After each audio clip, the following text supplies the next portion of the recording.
Hello there guys, so just before this video starts I'd just like to tell you that if you go to the Facebook page linked in the description below, which is a page I admin for Space Engineers, you will find through that link some pictures, some wallpapers that you guys can use. I've created them and they are a few pictures of ships I've built but in like a blueprint manner. I'm going to show a few of them on the screen anyway just so you guys know what they look like before you go there.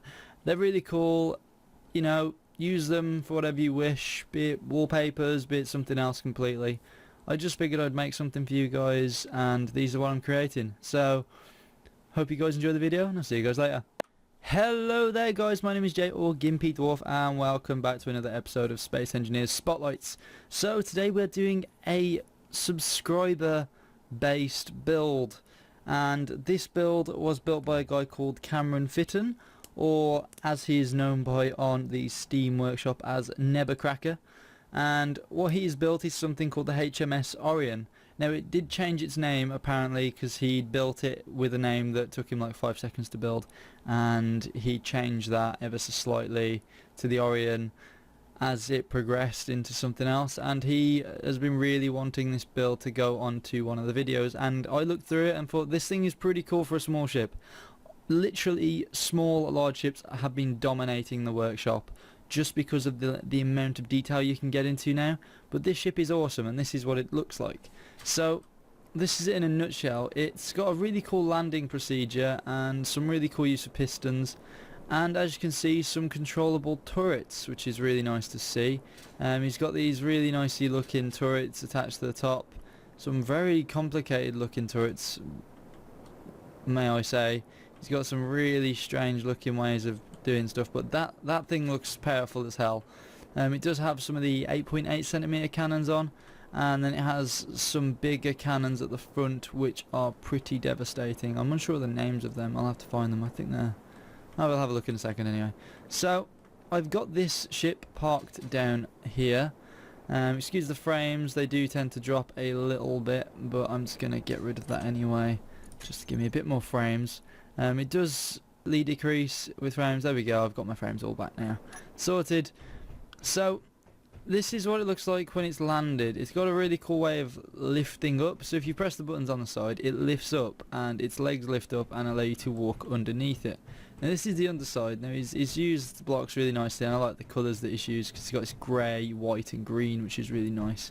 And the way he's used the landing gears as well, he's even got some parts in between, some blast door blocks in between the landing gears to sort of fill in the gap, which is quite nice actually, and it fits really well. So the way you get into this is you can drop it down first, I do believe, and it should stop just before it crushes you to death. There we go, so it gives you plenty of room to move, and then you just open this door and this double door is open, and then you find the button which is there.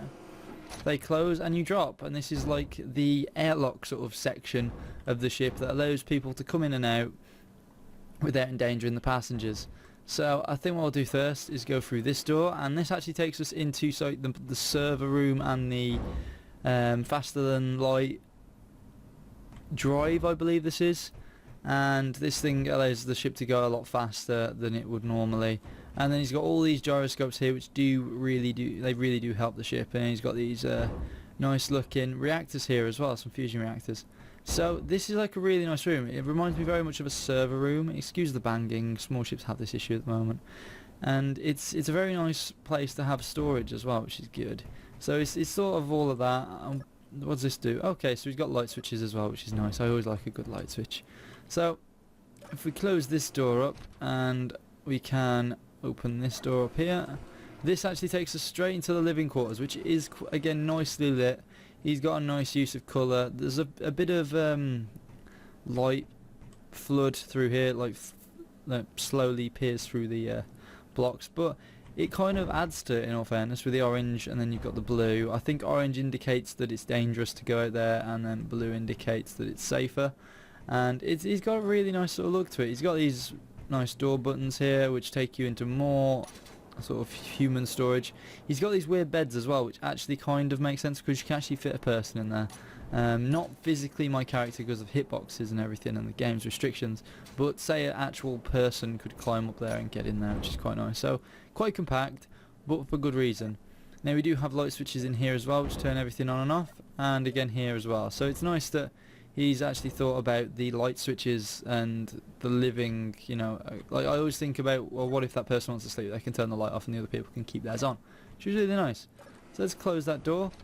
Now we can go the other way as well by opening this side, and this is the toilet. Now it does have a basin, and it does have a shower and a fully working toilet. So this is a fully working bathroom area, which is really nicely confined and quite, I like how confined it is in all fairness, because you can walk around it, no worries, and the toilet's really sort of contained, and you know, you can't see it through the door or anything, which is quite nice. How you would normally do it in real life. So what do these buttons do? That turns that light off, and then that does something else which I'm unsure of at the moment. Let's open this door up. Let's just test. It doesn't turn anything off there. Does it turn anything off in there? Yeah. I'm unsure. But either way, we come in here and we got some really nice seating arrangements, and we've also got some viewing ports as well, which is quite nice. Now, are these are just passenger seats, so you can literally just sit there and watch the world go by. You can also sit here as well, and I've also noticed the mod creator has enabled the fact that when you're sitting in one of these chairs, you can look around freely without holding Alt, which is quite a nice feature. And then we've got the gravity generator in the middle, like on a small pedestal sort of thing, which is a bit nifty actually, because it's just like, it's there, deal with it. And we got a random assortment of light switches as well. Turn different parts of the ship on and off. I have turned some lights off.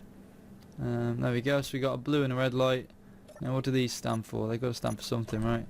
So does it have any controls? No, no controls there. But then we come up to the cockpit, and these actually have some nice viewing sections as well. So if I look out here, you can actually see around you there as well, which is nice. And it's even got screens. It's really well done, I think, having that there. So we come in here and we've got various different. Well, we've got a few different controls here. The guns that were on the front are the KWK-15A 120mm cannons. Now let's fire them off and see what happens. Oh Jesus Christ, those things are loud as hell. My God, that's wow. Oof, my ears. Jesus, sorry about that, guys. I didn't know that was going to do that. But we can control the lift of the ship here, as you can see.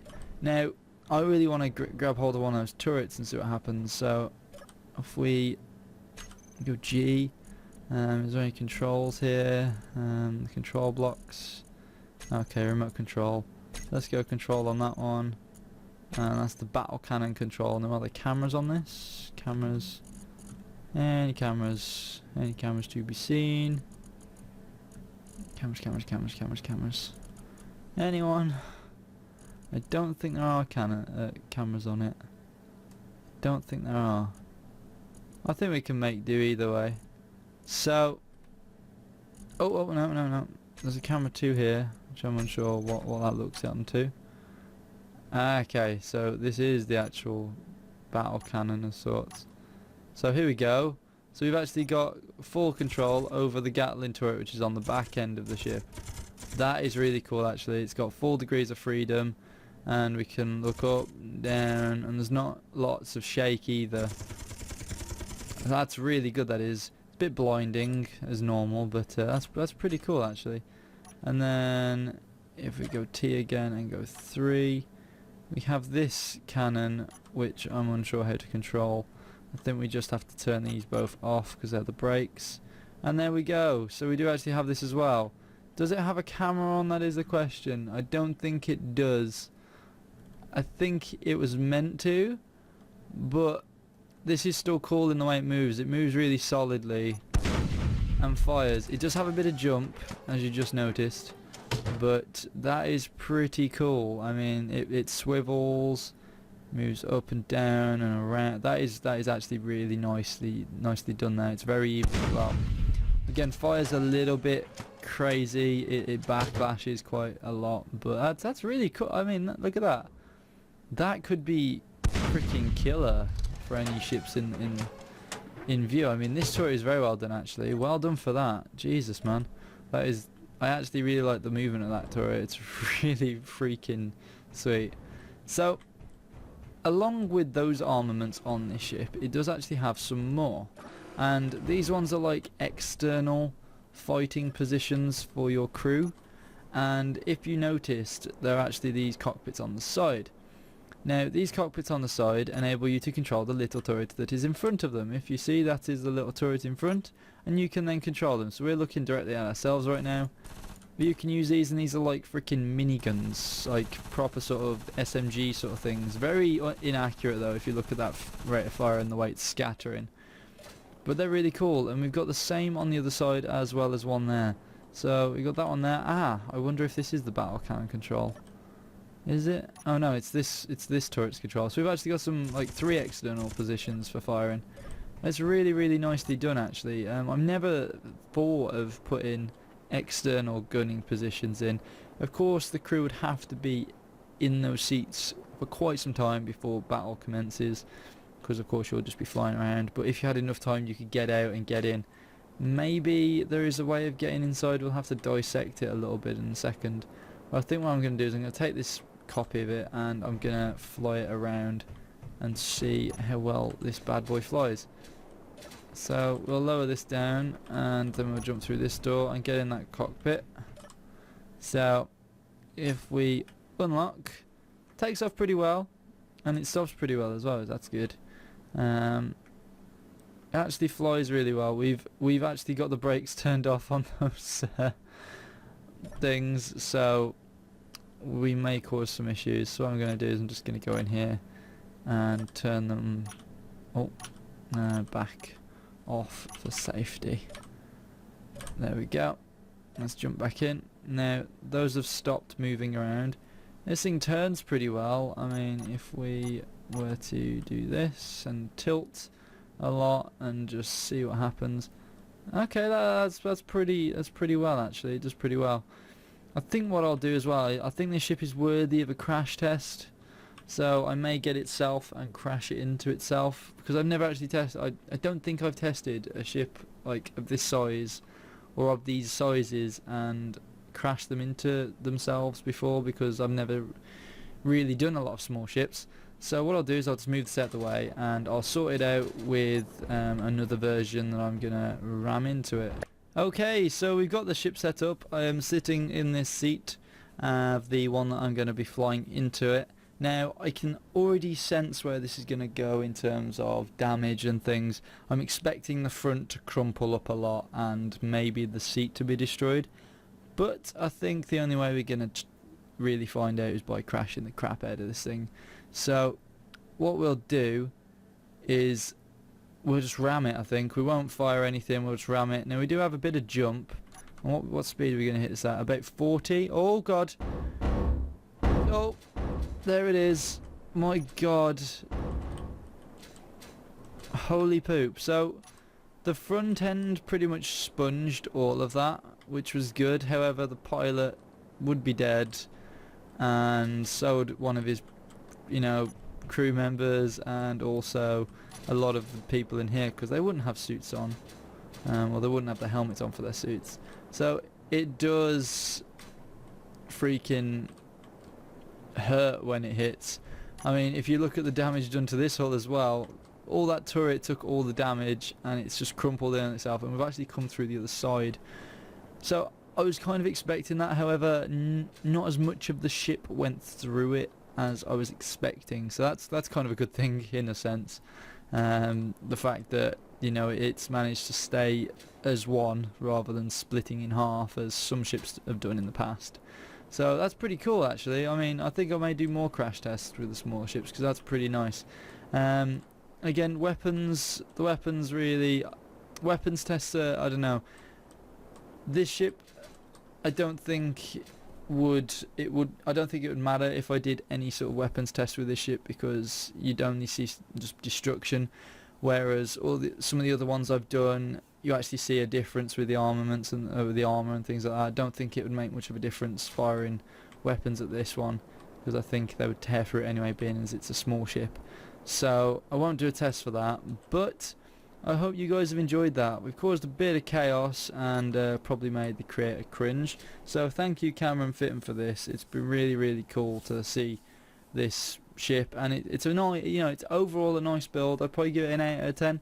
I don't know. I think maybe there could be a bit more in terms of figuring out how to get into the side turrets and the external turrets through the innards of the ship. I haven't found a way going through this on my own to do that, but that would be pretty cool if you could jump in, on the inside of the ship, so you can actually jump into the external turrets through for the internals of the ship, if that makes sense.